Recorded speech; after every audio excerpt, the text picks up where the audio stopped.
Amazon.ae Amazon Dubai ने restock limit को change कर दिया है। अच्छी न्यूज़ है। पहले तो 300 यूनिट्स की लिमिट थी, अब कितनी होगी है इस वीडियो में आपको दिखाऊंगा कि आप कैसे देख सकते हैं और फ्यूचर में अपनी इन्वेंट्री की रीस्टॉकिंग लिमिट को कैसे इंक्रीज़ कर सकते हैं।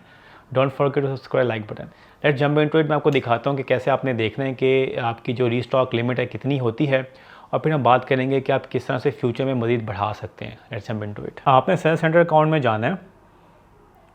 लेफ़्ट पे आप यहाँ पे क्लिक करेंगे, इन्वेंटरी में जाएंगे, मैनेज FBA शिपमेंट्स में आपने क्लिक कर लेना है। डाउन बिलो जाके आपको नज़र आ रहा होगा रीस्टॉक लिमिट, यहाँ पे आप क्लिक करें। So here you go. पहले 300 लिमिट थी, आपको अब 500 लिमिट कर दी गई है। ये बड़ा अच्छी न्यूज़ है क्योंकि लोगों को टेंशन थी, परेशानी थी कि हम 300 यूनिट भिजवा सकते हैं तो हमें बड़ा मसला होता है। सो स्टैंडर्ड साइज़ स्टोरेज क्या होती है कि आपकी एक स्टैंडर्ड इन्वेंट्री होती है, एक ओवर साइज़ स्टोरेज इन्वेंट्री होती है। ओवर साइज़ स्टोरेज इन्वेंट्री शुरू से 100 यूनिट्स ही हैं। ओवर साइज़ का मतलब होता है कि एज़ पर अमेज़ॉन रिक्वायरमेंट आपकी जो प्रोडक्ट पैकेज का साइज़ है वो ओवर साइज़ हो जाता है। सो जो आपका स्टैंडर्ड स्टोरेज साइज़ है आपकी अब लिमिट 500 कर दी गई है। अब फॉर एग्जांपल आप कोई भी सामान भेजते हैं तो यहाँ पे आपको शो हो जाएगा कि आपने इतना सामान भेज दिया है, आपकी इतनी मैक्सिमम लिमिट है और आप इतनी इन्वेंट्री और भिजवा सकते हैं। तो यहाँ पे जब भी आपकी शिपिंग प्लान बन रहे होते हैं तो आपकी रीस्टॉक की लिमिट भी चेंज होती रहती है।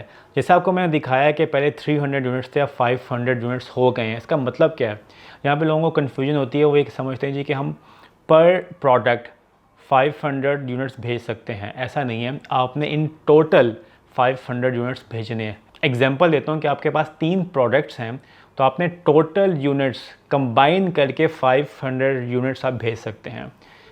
फॉर एग्जांपल आपकी ये प्रोडक्ट है, ए प्रोडक्ट के आपने 200 यूनिट्स भेज दिए, बी प्रोडक्ट के 200 यूनिट्स भेज दिए और सी प्रोडक्ट के 100 यूनिट्स भेज दिए, तो आपके टोटल 500 यूनिट्स हो गए। आपकी इन्वेंट्री लिमिट ख़त्म हो जाएगी। अगर आपकी एक प्रोडक्ट की मल्टीपल वेरिएशंस हैं, फॉर एग्जांपल ए प्रोडक्ट है उसके अंदर 3 वेरिएशंस हैं, तो जो 3 वेरिएशंस हैं वो पर SKU कहलाएगी।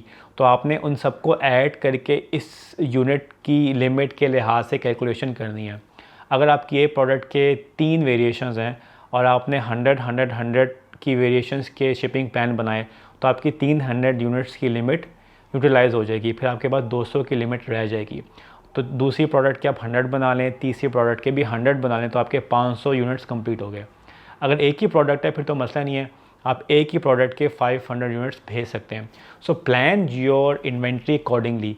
आपने जब भी प्रोडक्ट को लॉन्च करना है, ख़ासतौर पर प्राइवेट लेवल बिजनेस मॉडल के लिए, तो रीस्टॉकिंग इज़ वेरी इंपॉर्टेंट क्योंकि आपने अमेज़ॉन के को ये दिखाना होता है कि आपकी सेल्स वेलोसिटी कितनी अच्छी है, आपकी इन्वेंट्री कैसे रोटेट हो रही है।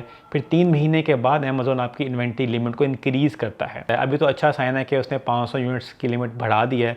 जितने भी न्यू सेलर्स आएंगे उनको 500 की लिमिट मिलेगी, पहले 300 की लिमिट थी। अब फॉर एग्जांपल आप कहते हैं जी कि 3 महीने गुजर गए, 3 महीने के बाद आपका अच्छा प्रोजेक्ट चल रहा है, आपने प्रोडक्ट को रीस्टॉक करना है और आप चाहते हैं कि अमेज़ॉन के वेयर हाउस ज़्यादा से ज़्यादा इन्वेंट्री जाए ताकि मैं 3PL में ना रखूँ, मेरी कॉस्ट भी कम आए। तो आपको अमेज़ॉन को 3 महीने के लिए अपनी इन्वेंट्री परफॉर्मेंस दिखानी है। 3 महीने के लिए आपको अपना IPA स्कोर अच्छा करना है। जितना अच्छा आपका IPA स्कोर होगा, अमेज़ॉन से आपने केस ओपन करके लड़ना है कि मेरी इन्वेंट्री लिमिट बढ़ाई जाए। सो वो स्टेप बाय स्टेप आपकी इन्वेंट्री लिमिट बढ़ाएगा। 500 से 800 करेगा, 800 से 1000 करेगा, 800 से 2000 करेगा, 2000 से 5000 करेगा। मेरे अकाउंट के अंदर 10,000 यूनिट्स की लिमिट है क्योंकि स्टेप बाय स्टेप आपकी वो लिमिट बढ़ती है। इसका फ़ायदा वही है कि आप फिर डायरेक्ट अमेज़ॉन के वेयर हाउस सामान भिजवा सकते हो चाइना से। आपको कहीं स्टोर करने की ज़रूरत नहीं है, उससे आपकी 3PL की कॉस्ट भी सेव होती है। लेकिन ये स्टेप बाय स्टेप होता है। चलें, एटलीस्ट अमेज़ॉन ने 300 से 500 लिमिट कर दी, इट्स अ गुड न्यूज़। पहले तो लोग पिट रहे थे या कि 300 यूनिट्स हम कैसे यूटिलाइज़ करें। इवन हम भी कोई न्यू प्रोडक्ट्स लॉन्च करते थे न्यू अकाउंट्स के अंदर तो हमें भी प्रॉब्लम होती थी। हम 3 या 5 प्रोडक्ट्स इकट्ठी लॉन्च कर रहे होते हैं तो हमें हर हफ्ते प्रोडक्ट को रीस्टॉक करना पड़ता था ताकि हम सेल्स वेलोसिटी दिखाएं। अब 500 यूनिट्स बढ़ा दिए तो चलें कुछ फ़ायदा होगा, लेकिन स्टिल इट्स वेरी लो। पहले 800 यूनिट हुआ करते थे जब मैंने स्टार्ट किया था 4 साल पहले। उस टाइम अमेज़ॉन हमें 800 यूनिट्स की लिमिट दिया करता था। अब फिर उसने 300 कर दिए, अब दोबारा 500 कर दिए। सो आई होप ये फ्यूचर में बढ़ाएगा। सो ऐसे आपने अपनी रीस्टॉकिंग लिमिट को देखना है और प्लान योर इन्वेंट्री अकॉर्डिंगली ताकि आपको इन्वेंट्री की जो स्पेस है वो इंक्रीज़ हो सके। If you any question comment down below. अपना ख्याल रखिएगा, फिर मिलते हैं अगली वीडियो में। अल्लाह हाफ़िज़।